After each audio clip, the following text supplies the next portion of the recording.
जय हिंद। देखिए किस तरह से रूस का इतना बड़ा जंगी जहाज मॉस्कोवा डूब गया, जिसके अंदर परमाणु हथियार भी रखे थे और परमाणु हथियार समुद्र में चला गया। चिंता इस बात की नहीं है क्योंकि ये रूस का डूबा है।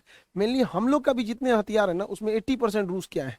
हमारे जो तेग तरकस त्रिकन श्रेणी के जितने भी तलवार क्लास के जो पानी वाले जहाज बनाए गए हैं, जो डिस्ट्रॉयर बनाए गए, वो रूस से आए हैं। तो रूस क्यों नहीं बचा पाया इससे, और क्या कारण है कि भारत रूस से 48 MI-17 हेलीकॉप्टर की डील को रद्द कर दिया। देखिए रूस की जो जहाज था मॉस्कोवा, ये काफी पुराना था, लेकिन ये काला सागर का एकदम दबदबा था। लेकिन इसे एक मामूली मिसाइल से मार के गिरा दिया गया क्योंकि इसे सेचुरेट कर दिया गया। इसके ऊपर S-300 मिसाइल डिफेंस सिस्टम लगा हुआ था। अब कोई भी मिसाइल डिफेंस की दो खराबी होती है। पहला कि वो एक लिमिटेड नंबर के मिसाइलों को ही मार सकता है। जैसे S-300 को ऐसा माना जाता है कि एक साथ ये 20 मिसाइलों को टैकल कर सकता है, 20 से 30 मिसाइलों को टैकल कर सकता है। अब इसे सेचुरेट करने का पहला तरीका ये होता है कि इसके ऊपर एक ही बार 50 ठो मार दीजिए, तो 20 ठो को तो ये काउंटर कर देगा, 20 से 30 को, बाकी कोई ना कोई तो जाके इस पे हिट करेगा। तो एक नंबर से इसे सेचुरेट कर देते हैं। नहीं तो एक टाइमिंग भी होता है, कितने टाइम में मार सकता है, एक ही टाइम पे मार दे खूब ज्यादा यहाँ पे। तो मेनली यहाँ पे खेल नंबर्स का होता है।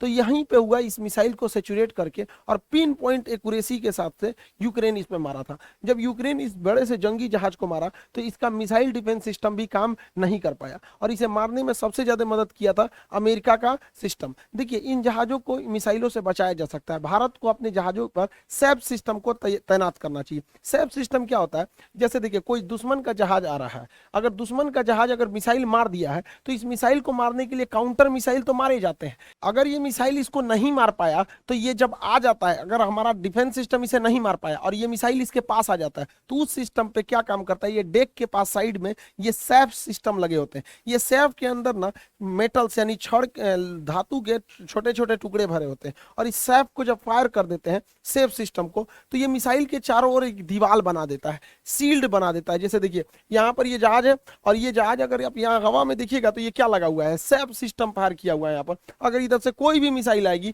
तो इसमें हवा में छोटे छोटे मेटल के टुकड़े तैर रहे हैं, यहीं पे मिसाइल को ब्लास्ट कर देगी और ये जहाज पूरी तरह से सेफ हो जाएगा। तो यूक्रेन ने जो हमला किया उस पर रूस का ना सेफ सिस्टम काम आ पाया और ना ही उसका एयर डिफेंस काम आ पाया। तो हमें तैयार रहना चाहिए, क्योंकि हमारे जो दोनों दुश्मन होते हैं पाकिस्तान और ये चाइना, ये यूक्रेन की तुलना में पावरफुल है यहाँ पर। इसलिए हमको इस पर मतलब अपने हिसाब से एक लेसन लेना चाहिए। अब ये काला सागर है, काला सागर में जो रूस का जहाज था, इसे सैटेलाइट से देखा था अमेरिका ने, और सैटेलाइट से इस जहाज को देखकर अमेरिका ने यूक्रेन को बता दिया, और यूक्रेन इस पर कई डायरेक्शन से मार के इसे एक साथ मारा और टाइम सेचुरेटेड करके इस जहाज को डुबा दिया। अभी यूक्रेन एग्रेसिव हो गया है, क्योंकि युद्ध जब लंबा जाता है तो दोनों ओर से घाटा होने लगता है। अब इसमें यूक्रेन की मदद अमेरिका कर रहा है, साथ में इलॉन मस्क की कंपनी जो स्टारलिंक है, उसने भी वहां की सेना को और आम लोगों को डाटा प्रोवाइड कर दिया है अपने स्टारलिंक सेटेलाइट से। स्टारलिंक सेटेलाइट अंतरिक्ष में रहता है, ये डायरेक्ट मोबाइल से कनेक्ट नहीं हो सकता है। जिस किसी को भी स्टारलिंक का सेटेलाइट का कनेक्शन चाहिए होता है, वो अपने यहाँ एक डिश का ये कनेक्शन लेता है, और इसे अपने खुले में या कहीं पे भी आराम से इसे खोल सकता है। ये सेटेलाइट, ये जो सेटेलाइट है, इसे इंटरनेट प्रोवाइड करती है, और ये अपने अगल बगल के लोगों को इंटरनेट दे देता है। एक सर्टेन एरिया में ये काफी अच्छा प्रोवाइड कर देता है, इसमें टावर की जरूरत नहीं होती है। तो ये एलॉन मस्क की कंपनी ने यूक्रेन के सेना को, वहां के लोगों को कम्युनिकेशन में मदद कर दिया, जिससे कि वहां के लोग यूट्यूब या सोशल मीडिया से अपने चीजों को पहुंचा सके, और साथ में वर्ल्ड की सिंपैथी भी गेन कर सके। और यही अगर देखेंगे रूस के साथ, तो उसका यूट्यूब लेके A to Z चीजों को काट दिया गया। इसलिए रूस ने धमकी भी दिया है कि वो अपने एंटी सैटेलाइट मिसाइल से इन स्टारलिंक के सैटेलाइटों को मार गिराएगा। रूस का सबसे खतरनाक एंटी जो सैटेलाइट मिसाइल है वो A235 PL9 नूडोल मिसाइल है। ये नूडोल मिसाइल किसी भी सैटेलाइट को मारने के लिए एकदम सटीक पिन पॉइंट एक्यूरेसी से मार के गिरा देता है। हालांकि अब तक एक भी मार के गिराया नहीं है, लेकिन इसके पास ये क्षमता है, सैटेलाइट में मार के गिरा सकता है। भारत के पास भी ये क्षमता है, अंतरिक्ष की लड़ाई को लड़ सकता है। तो हमें हमेशा तैयार रहना चाहिए। अभी देखिएगा यूक्रेन जो है एकदम छोटा सा था, अमेरिका और यूरोप के अन्य देश बड़ा चालबाजी से ये काम किए कि रूस जैसे देश से लड़ने के लिए यूक्रेन को डिफेंसिव हथियार दे दिए। हथियारों की दो कैटेगरी होती है, एक ऑफेंसिव जो हमला करने के लिए होता है, जो रूस के पास भरपूर है, और एक डिफेंसिव जो बचने के लिए होता है। तो यूक्रेन को ऑफेंसिव न बल्कि डिफेंसिव हथियारें बहुत ज्यादा दे दी गई, जिसमें ये एंटी टैंक गाइडेड मिसाइल जो थी, आराम से इसे मैन पोर्टेबल एंटी टैंक मिसाइलें डाल दी गई। अब इसे ट्राइपोड पे रख के आराम से टारगेट लॉक करके और किसी भी टैंक को मारा जा सकता है, और टैंक वहां पे ध्वस्त हो जाता है। टैंक को ध्वस्त कर जाता है। तो अमेरिका और यूरोपीय देशों ने यूक्रेन को बहुत बड़ी मात्रा में ये सप्लाई कर दी और इसे पहुंचाना इजी भी था। पोलैंड बॉर्डर से इसे यूक्रेन में ले आके पहुंचा दिया गया और ये काफी छोटे होते हैं, कहीं पे भी छुप के इसे फायर किया जा सकता है। इससे रूस के टैंकों को बहुत ज्यादा क्षति पहुंची है। इवन रूस के टैंक जो है वो कई सारे टैंक यूक्रेन की सेना के पास आ गए। तो यूक्रेन की सेना के पास आज के समय में जितना यूक्रेन का टैंक नहीं है, उससे ज्यादा तो उन लोगों ने रूस के टैंक को पकड़ लिया है और पूरी तरह रूस के टैंक ध्वस्त हो गए हैं। इसलिए भारत को अपने अर्जुन टैंक पर वर्क ज्यादा तेज करना चाहिए। और अर्जुन टैंक के लिए अच्छी बात यह है कि बहरीन को भारत ने अपना अर्जुन टैंक बेचना चालू भी कर दिया। ये बहुत बेहतरीन टैंक है, मेन बैटल टैंक है। भारत इसे बहरीन देश जो है उसे निर्यात भी कर दिया अर्जुन टैंक को। रूस के साथ एक और समस्या है, रूस की अर्थव्यवस्था अभी गिर चुकी है, उसके पास उतने पैसे नहीं है। रूस जो क्या कर रहा है, शुरुआती दौर में रूस की टैक्टिक्स यही रही थी कि वो नॉन प्रेसिजन मिसाइलों को मारा था। देखिए, प्रेसिजन गाइडेड मिसाइल उसे कहते हैं जो एकदम एक्यूरेट, उसके अंदर रडार लगा होता है, लेजर गाइडेड होती है, एक्यूरेसी से जाके वो मिसाइल मारती है। इस मिसाइलों की खासियत ये होती है कि बहुत ऊंचाई से भी मारा जा सकता है, बहुत सटीक मिसाइल मार देती है, निशाना लगा देती है, लेकिन ये काफी महंगी होती है, जिस वजह से रूस इन मिसाइलों को बचा के रखा है और वह बिना गाइडेड मिसाइलों को अपनी जहाजों में लगा रहा है, क्योंकि ये गाइडेड, प्रेसिजन गाइडेड मिसाइल काफी महंगी होती है। तो रूस के पास उतने पैसे नहीं है, इसलिए वो शुरुआती लड़ाई में अनगाइडेड मिसाइलों को गिरा रहा है। अब ये अनगाइडेड जो बम होते हैं, इन्हें गिराने के लिए नीचे आना पड़ता है, क्योंकि बहुत हाइट से अगर गिराएगा ना तो इधर उधर लग जाएगा। इसलिए देखिएगा यूक्रेन में कई बार रिहायशी इलाका में जो नॉन मिलिट्री वाला एरिया, वहां पे भी बम गिर जा रहा है, जिसका रीजन है कि नॉन प्रेसिजन गाइडेड बम गिराए जा रहे हैं। अब इस बम गिराने की सबसे बड़ी खराबी होती है कि जहाजों को नीचे आना पड़ता है, और जैसे जहाज नीचे आते हैं तो मैन पैड, ये जो जहाज, ये लॉन्चर का जैसे होता है, इसे मैन पैड बोलते हैं, ये आराम से इसे हिट कर देता है। यही वजह है कि रूस का सुखोई जैसे विमान भी और बेहतरीन एलिगेटर और एमआई जैसे हेलीकॉप्टर भी इन मैनपेड हथियारों के शिकार बन गए और इन मैनपेड की अमेरिका ने पूरी तरह भरमार लगा दी है। अब इनके पास पैसा बचाने के लिए ये बिना गाइडेड बम गिराएंगे, जैसे नीचे आएंगे ये मैनपेड से इनको मार के गिरा देंगे। आज के वक्त में यूक्रेन के पास एंटी टैंक और मैनपेड की कोई कमी नहीं है, इसलिए रूस की वायुसेना भी अब उधर जाने से कतरा रही है। भारतीय सेना को भी मैनपेड की बहुत ज्यादा जरूरत है। मैनपेड से बचने के लिए फ्लेयर गन छोड़े जाते हैं। फ्लेयर जो होते हैं ये देखिए, मैनपेड जो होता है मेनली इंजन की गर्मी को देख के पहचानता है, तो ये लोग क्या करते हैं, फ्लेयर छोड़ देते हैं पीछे, ये फ्लेयर छोड़ देते हैं पीछे, जिससे कि ये भटक जाता है। लेकिन आजकल एकदम एडवांस आ गए हैं जिससे ये नहीं भटकता है। भारतीय सेना पिछले 6 सालों से ऐसे मैनपेड की डिमांड कर रही है और भारतीय सेना को ऐसे 1000 मैनपेड की जरूरत है, लेकिन ये पिछले 5 सालों से उन्हें ये नहीं दिया गया और इस साल सेना ने अपने बजट से जब खरीदा तो महज 58 खरीदा है। सोचिए हम लोग अपनी सेना से कितनी लापरवाही कर रहे हैं, खास करके ऐसे डिफेंसिव हथियार को। ये तो हर कंपनी के पास एक होना चाहिए यहाँ पर, तो ये काफी ज्यादा जरूरत है, खास करके जब हम दो ऐसे अपने पड़ोसियों से घिरे हुए हैं यहाँ पर। तो भारत ने इस सब को देखते हुए रूस से जो 48 Mi-17 हेलीकॉप्टर खरीदे जा रहे थे उसकी डील को रद्द कर दिया। ये वही हेलीकॉप्टर है जिसमें हमारे सीडीएस बिपिन रावत जी का एक्सीडेंट हो गया था मौसम खराब होने की वजह से। इस डील को रद्द कर दिया गया। इसमें अमेरिका काफी खुश हुआ है, उसे लग रहा है कि अमेरिका के दबाव में भारत ने रद्द किया, लेकिन ऐसा बात नहीं है। इस हेलीकॉप्टर को बनने में 6 साल का टाइम लगने वाला था और 6 साल में मोदी जी का पूरा प्लान है मेक इन इंडिया, इसलिए 6 साल के अंदर अंदर भारत अपना खुद का मल्टी रोल हेलीकॉप्टर बना लेगा जो Mi-17 को रिप्लेस कर देगा। इसे बनने में भी 6 साल लगेंगे, तो भारत सरकार ने भी कहा कि भाई आप दीजिएगा 6 साल में, उससे अच्छा 6 साल में हम बना के रेडी कर देंगे। डिजाइन इसका अवेलेबल है, बन चुका है, बस इसके इंजन की देर है। अब इंजन फ्रांस से आएगा या फिर रूस से ही इंजन खरीदा जाएगा, तो ये देखने वाली बात है, लेकिन मेक इन इंडिया के तहत 6 से 7 साल लग जाएंगे इन हेलीकॉप्टरों को बनने में। भारत रूस और यूक्रेन विवाद में काफी सूझबूझ से कदम रख रहा है, वो ना तो रूस की ओर जा रहा है और ना ही अमेरिका की ओर और यूरोपीय को, क्योंकि भारत को हर ओर से ज्यादा जरूरत है, इसलिए भारत को दूसरी की लड़ाई में पड़ना ही नहीं है। अभी दुनिया के ज्यादातर देश अपने सामान को डंप कर रहे हैं, एशिया के लोग भारत में, और भारत से इस सामान को भेजा जा रहा है